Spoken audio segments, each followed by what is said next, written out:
അപ്പം അതേ ഒരു വൈകുന്നേരം ഇന്ന് എന്ത് ചെയ്യണമെന്ന് ആലോചിച്ച് ഇങ്ങനെ ഇരിക്കുമ്പോഴാട്ടോ യദുവാവ് അവിടെ നിന്ന് ഇരുന്ന് ഇങ്ങനെ സൈക്കിൾ ഓടിക്കുന്നത് കണ്ടത്. കുറച്ച് നേരം അവൻ ഓടിക്കുന്നത് കണ്ട് സൂക്ഷിക്കുമെന്നും പറഞ്ഞ് ഞാൻ അവിടെ ഇങ്ങനെ കുറച്ച് നേരം ഇരുന്നു കേട്ടോ. അതൊക്കെ കഴിഞ്ഞപ്പോഴാണ് ഞങ്ങളെ വീടിൻ്റെ മുന്നിലെ മാവിൽ കുറേ കണ്ണിമാങ്ങ ഉണ്ടായിട്ടുണ്ട് കേട്ടോ. അപ്പോൾ ഞാനും യദുവാവും കൂടി അത് പറിക്കാൻ പോയി. എന്തോ കഴിഞ്ഞ വർഷത്തെ പോലെ അല്ല കേട്ടോ ഈ വർഷം ഒരുപാട് മാങ്ങ കഴിച്ചിട്ടുണ്ടേ. കഴിഞ്ഞ വർഷം കുറവായിരുന്നു കേട്ടോ, പക്ഷേ ഈ വർഷം ഒരുപാട് മാങ്ങ കഴിച്ചിട്ടുണ്ട്. ആദ്യം തന്നെ ഞാനൊരു മാങ്ങ എടുത്തിട്ട് അവനാട്ടോ പറിച്ചു കൊടുത്തത്. എങ്ങനെയുണ്ട് വാവേ ചോദിച്ചപ്പോൾ അവൻ സൂപ്പറാണ് അമ്മയെന്നാട്ടോ പറഞ്ഞത്. അതവൻ കള്ളം പറഞ്ഞതാണോ എനിക്കറിയില്ല കേട്ടോ. അങ്ങനെ അവൻ്റെ കയ്യിൽ നിന്ന് വാങ്ങിയിട്ട് ഞാനും ഒന്ന് ടേസ്റ്റ് ചെയ്തേക്ക് കേട്ടോ. സംഭവം സൂപ്പറാട്ടോ. പ്രഗ്നൻസി സമയം ആയതുകൊണ്ടാണോ എന്നറിയില്ല, കണ്ണിമാങ്ങനോടും ഉപ്പിലിട്ട നെല്ലിക്കയിനോടും എല്ലാത്തിനോടും എനിക്ക് ഭയങ്കര ഇഷ്ടമാട്ടോ.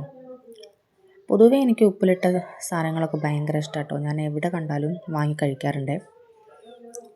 എന്തോ യദുവാവയ്ക്കും ഭയങ്കരമായിട്ട് ഇഷ്ടപ്പെട്ടു കേട്ടോ.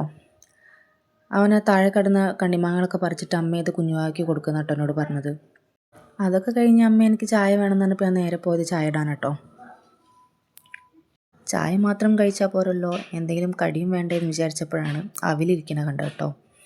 അങ്ങനെ ഒന്നും നോക്കിയില്ല, അവിലും ശർക്കര അങ്ങ് കുഴച്ചു, തേങ്ങ ഇട്ടിട്ട് നല്ലോണം അങ്ങ് കുഴച്ചു.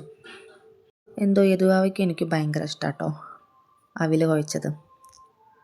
ഇപ്പോൾ ഈ ഒരു പ്രഗ്നൻസി സമയം ആയതുകൊണ്ട് ഞാൻ ബേക്കറി ഐറ്റംസ് അധികം കഴിക്കാറില്ല കേട്ടോ.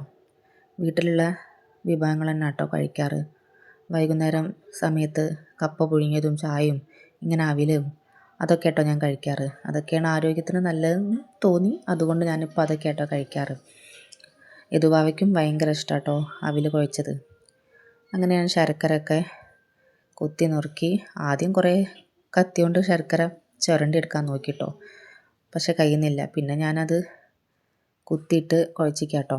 അതിൻ്റെ ഇടയിലാണ് ചായക്ക് പാല് തളിച്ചത്, അപ്പോൾ അതൊന്ന് നോക്കാൻ പോയി. അങ്ങനെ ചായയും അവിലും ഇവിടെ റെഡിയായി. ഞാൻ യദുവാവയ്ക്ക് വല്ലാണ്ട് ചായ കൊടുക്കാറില്ല കേട്ടോ. പൊതുവേ ചായ നല്ലതല്ല എന്നാണ് ഞാൻ കേട്ടിട്ടുള്ളത്, പ്രത്യേകിച്ച് കുട്ടികൾക്ക്. അതുകൊണ്ട് തന്നെ ഞാൻ ചായ വല്ലാണ്ട് കൊടുക്കാറില്ല കേട്ടോ. എപ്പോഴെങ്കിലുമൊക്കെ ചോദിക്കുമ്പോഴേ കൊടുക്കാറുള്ളൂ.